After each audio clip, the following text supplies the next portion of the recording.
In times of universal deceit, truth is the only rebellion left. Hi, everybody. I'm Dr. Everett Piper, and this is The Rebellion. Today's episode, I'm going to focus on Chip and Joanna Gaines of Magnolia Network fame and the recent kerfuffle within the conservative Christian community, at least, and I think it even extended beyond that, where they've decided, the Gaineses, Chip and Joanna, have decided to feature a gay married couple with two young boys that they claim as their children on their show. In other words, they're normalizing homosexual marriage and the acquisition of two young boys as part of this particular quote unquote family. As you can imagine, the evangelical community is very divided over this. Some people are supporting it and calling upon us to be affirming and caring and loving and tolerant of this particular move. And Chip Gaines in particular is coming out all guns a-blazing and criticizing those who criticize him, saying that we shouldn't judge, but doesn't it seem like he's judging us while he's accusing conservative Christians, biblical Christians, Orthodox Christians, for being judgmental? That's the topic for today's show. This recent kerfuffle with Chip Gaines on Twitter, where he's fighting back against people like Allie Beth Stuckey, Megan Basham, and others, Franklin Graham, who have called him out and said, this is wrong. You've made a poor choice and you should reverse it. He's doubling down. He's not reversing it. And I'm going to cover that particular story, and we're going to deal specifically with this issue of thou shalt not judge. Judge not, lest he be judged. Is that really what Jesus was telling us in the Gospels when he talked about judgment? Before we get into the topic for today and get into this particular story, remember that the sponsor for the rebellion is equippingthepersecuted.org. If you want to help our brothers and sisters in Nigeria who are suffering for their faith right now, being persecuted, being killed for their faith, give a tax-deductible contribution today to equippingthepersecuted.org. Go to their website, equippingthepersecuted.org. They provide food and hospital supplies, clothing, schools, orphanages, assistance to widows. They do all of this, and they also go into these villages and they train our Nigerian brothers and sisters how to defend themselves. They train them in security measures so that they can stop the persecution before it actually starts. Go to equippingthepersecuted.org and make a tax-deductible gift today. So back to the topic. I'm titling this, Chip Gaines Judges Everyone Except Himself for Judging. And the underlying current of everything I'm going to say right now is ask this question. Ask yourself this question, especially if you're a Christian listening right now, ask yourself this question. What does the Bible say?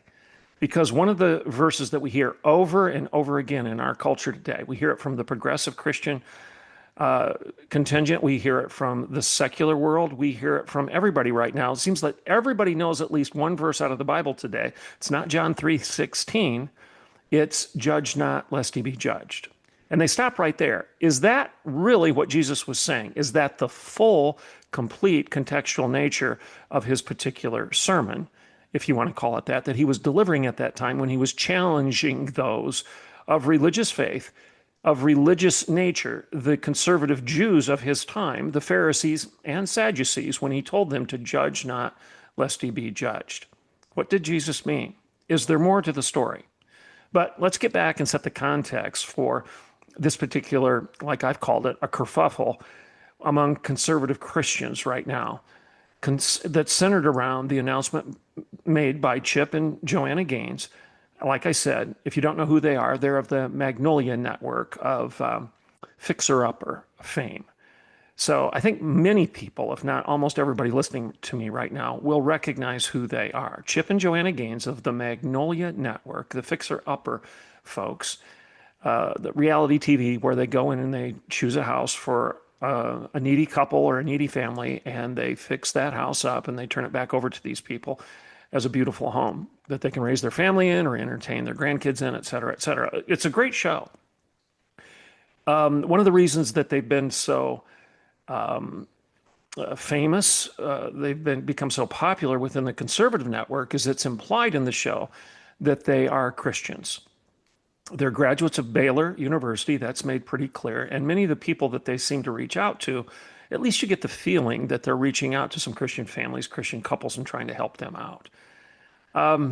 It's well known that Chip and Joanna Gaines go to a large church down in that area of Texas, in the Waco area.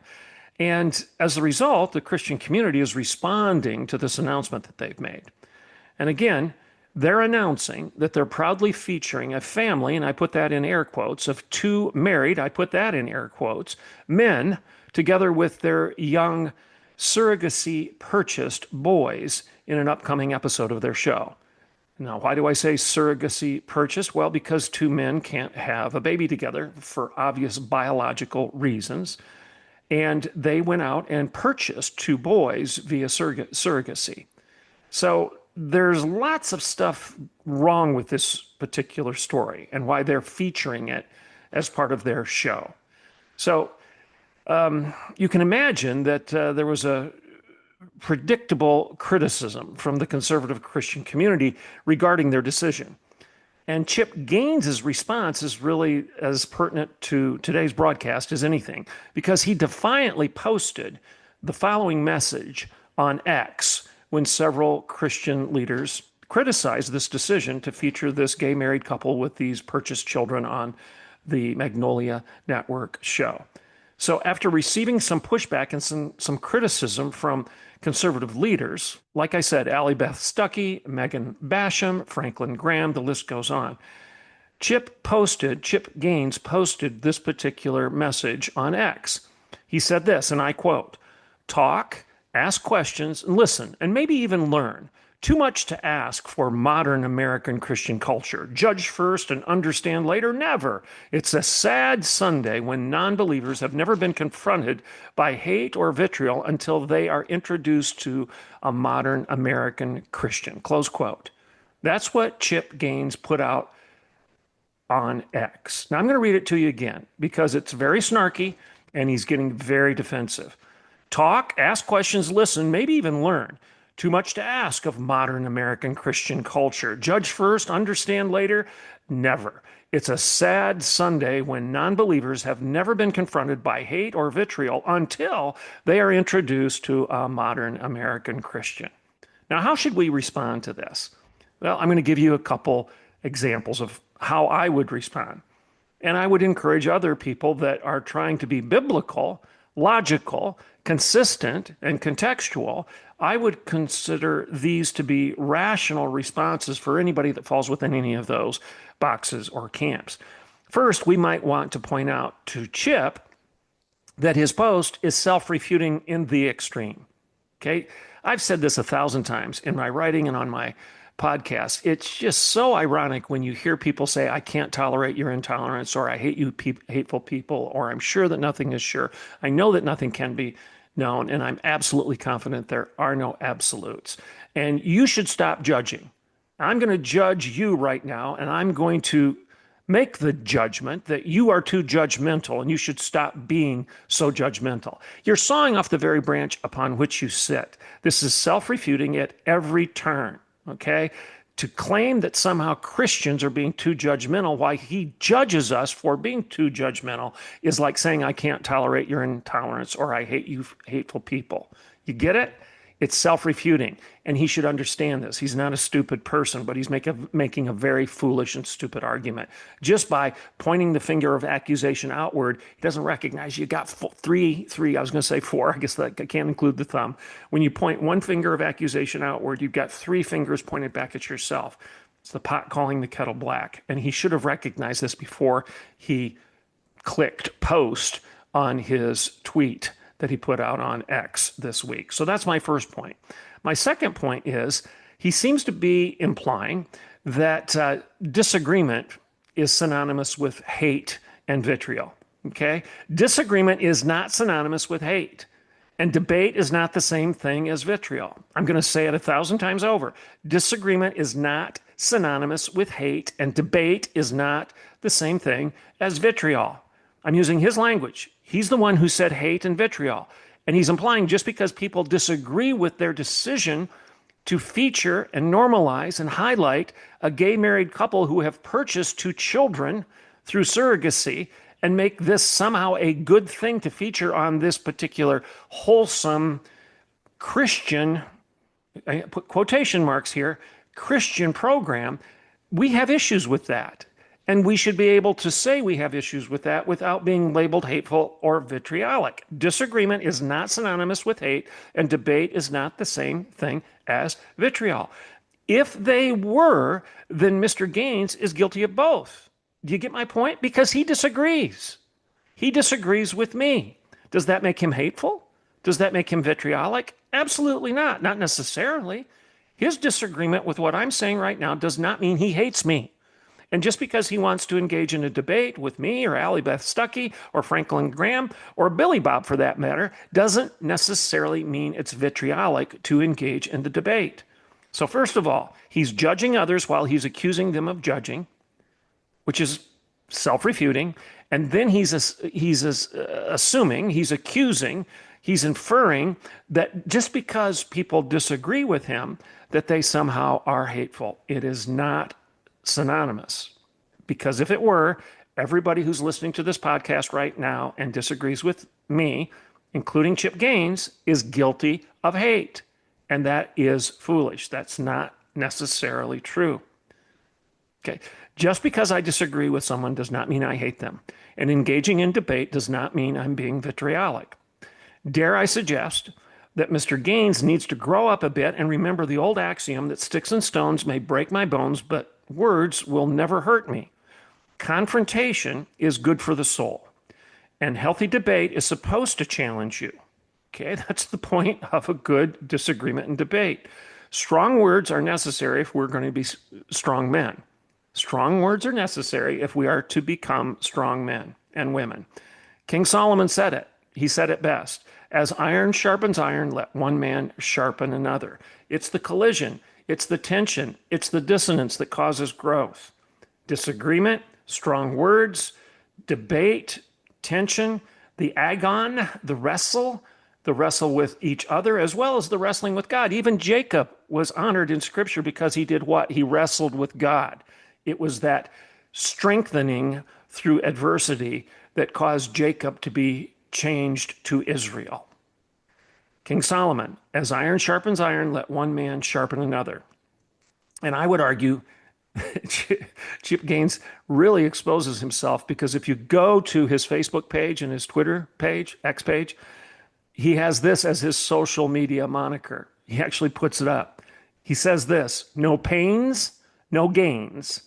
The good stuff doesn't come easy. Close quote. That's Chip Gaines. That's what he's saying about himself. No pains, no gains. Obviously playing off of the old axiom, no pain, no gain. He's playing that off against his own last name, Gaines. No pain, no gains. The good stuff doesn't come easy.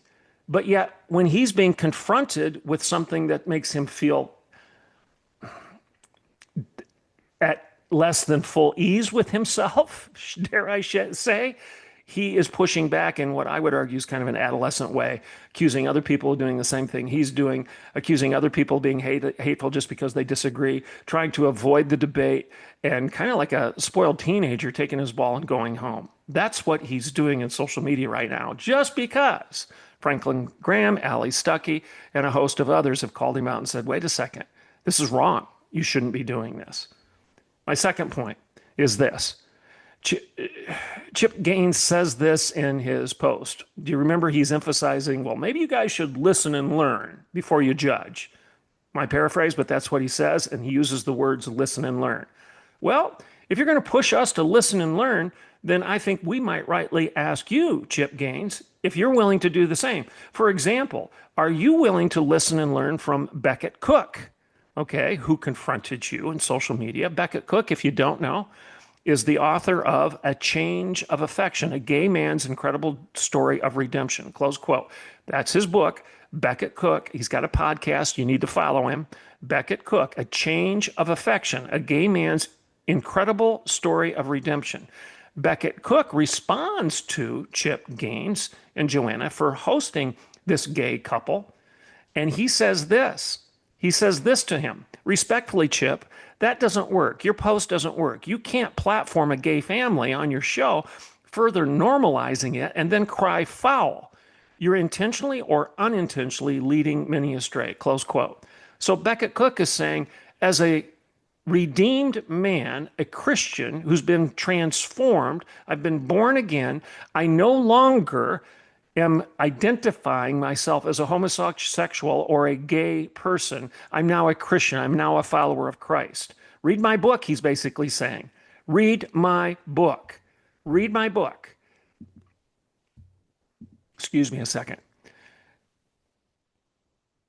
You can't be an obedient Christian and celebrate this lifestyle. That's what Becket Cook is saying. He's saying that to Chip Gaines. Chip, respectfully, that doesn't work. You can't platform a gay family on your show and for further normalizing all of that and then cry foul when we call you out. You're intentionally or unintentionally leading many astray. So is he willing to listen and learn from Becket Cook? He didn't demonstrate that in his social media responses at all. And is he willing to learn from the likes of Katie Faust? She's the founder of an organization called Them Before Us. This organization advocates that children should have the right to their mother and father to order their lives accordingly. That's straight from her website. Children should have the right to their mother and father and the right to order their lives accordingly, close quote. Katie Faust, the founder of this organization, again called Them Before Us, she says this, Chip, you put a gay couple on a flyer to recruit for the show. They intended to normalize motherless homes via their participation. And the Christian response to child victimization shouldn't be listen and learn, Chip. It should be rise and protect. Then she says this, you are in millstone territory here. Millstone, where Jesus says it would be better for you to have a millstone tied around your neck and be cast into the sea than to lead some of these little ones astray. So Katie Faust is calling him out and saying, you put a gay couple on the flyer to recruit for your show. You made the decision to make it the lead advertisement for this program. And you're the one who is normalizing motherless homes via this decision and the participation of this gay couple and their two boys that they've purchased. The Christian response to victimizing these children like these guys are doing and like you're doing by default isn't to listen and learn. It's to rise and to protect these kids. You're in millstone territory, is what she says to Chip. Is Chip Gaines willing to listen and learn from her, Katie Faust? Like I suggested, he might want to listen and learn to Becket Cook. Well, here's another one. How about Allie Beth Stuckey, author of the New York Times bestseller, Toxic Empathy? Is Chip Gaines willing to listen and learn from her when she responds and says this to him? And this is a little bit longer. I'm going to read it verbatim. Chip, you can't outlove God. God is love, which means two things. First, he gets to define it. And second, everything God says and does, he says and does in love. And scripture tells us that love, among other things, never rejoices in wrongdoing, but rejoices with the truth. You are rejoicing in wrongdoing, Chip, and rejecting the truth by choosing to glorify that which God calls sin. And thus, you are neither loving God nor loving people by this decision. Sin hurts people and it angers the God you say you serve. The least loving thing possible is to normalize it, normalize sin. Remember, the most loving thing we can do in every situation is to agree with God. Disagreeing with him is no small deal. Encouraging others to do so is an even bigger deal. Close quote, Allie Beth Stuckey, best-selling author, and she's got a great podcast. Her recent book is Toxic Empathy. And she's basically calling this out within the broader evangelical Christian community right now, that our empathy towards those who are living broken and sinful lives is actually toxic. It's poisoning them. It's killing them. It's not love. We may feel good about it because we feel like we're being friendly and nice. But being friendly and nice is not necessarily what we're called to do when we're confronting sin, especially when it involves multiple people. Okay, and young children. And Allie Beth Stuckey is spot on in what she's challenging Chip to consider.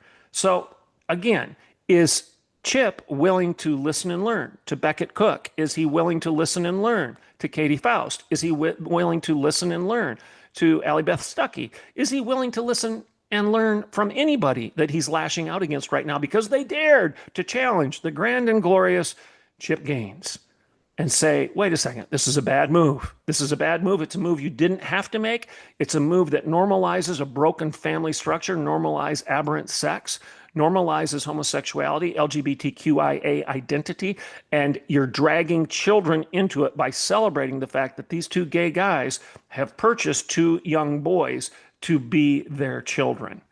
This is not right, and this is not what we should be doing. Finally, if you think that Allie Beth Stuckey and Becket Cook and Katie Faust and Franklin Graham or myself aren't good enough, if we don't have enough authority to challenge you, I guess, am I speaking to Chip? Maybe I'm speaking to some of you who don't feel comfortable with this critique. If you don't think people have the authority to challenge Chip and Joanna Gaines and their decision, well, let's go to Jesus, okay? Let's go to him as the authority. Are you willing to listen and learn from Christ himself, who explicitly tells us, his followers, that yes, we indeed are supposed to judge all who claim to be believers. Now, I paused right there. Some of you are saying, wait a second, Jesus said, judge not lest he be judged. Yeah, he did. But within 2 or 3 sentences, he then starts giving us examples on how to judge. He tells us, for example, beware of false prophets. I'll say that again. Beware of false prophets. You will recognize them by their fruit. Every tree that does not bear good fruit is cut down and thrown into the fire. Thus you will recognize them by their fruit. So isn't Jesus telling you to watch out for people who claim to be Christian, people who claim to be religious leaders, false prophets, who are bearing bad fruit, making bad decisions, living sinful lives and celebrating sin? Didn't he just say that? When he says, judge not lest he be judged, he's telling you that if you do judge, be careful when you do it, because the same measuring rod that you use to judge others is going to be used on you. So judge not lest you be judged. He doesn't mean don't make any judgments. Otherwise, he wouldn't have just a few sentences later said, watch out for the false prophets. You'll recognize them by their fruit. You can't recognize anybody by their fruit if you're not making a judgment of their fruit and of them. So this ongoing mantra from the progressive left and from progressive Christians like Chip Gaines that we shouldn't be judging is nonsense. Jesus doesn't tell us not to judge. He just tells us not to be hypocrites. If you're going to judge, if I'm going to judge right now, I've got to be very careful, because if I'm going to judge you or Chip Gaines or anybody else, I've got to be careful that the same judgment doesn't fall upon me with the same measuring rod. In other words, I better be living a holy life if I dare to tell you to stop doing something that you're doing that I consider to be sin. And likewise, the same principle holds for you. If you're going to challenge me and say, stop doing what you're doing, it's sinful, you better not be doing the same thing. That's what Christ is saying when he says, judge not, lest he be judged. But watch out for false prophets. You will know them by their fruit. Is Chip willing to listen and learn from Jesus? So the bottom line here is, Chip Gaines's judgment of all the Christians he accuses of being too judgmental is not only the quintessential example of the pot calling the kettle black, as I said earlier, but it's also the poster child of what Jesus likely meant when he says, why do you look at the speck of sawdust in your brother's eye and pay no attention to the plank in your own? Could it be that it's Gaines's brand of modern Christianity, which he criticizes in his ex-post, modern Christians, vindictive, hatred, they're not willing to listen and learn? Could it be that it's Gaines's brand of modern Christianity that's missing the mark, rather than those he refuses to listen and learn from in this recent social media give and take? Something to think about. Something to think about. I'm Dr. Everett Piper, and this is The Rebellion.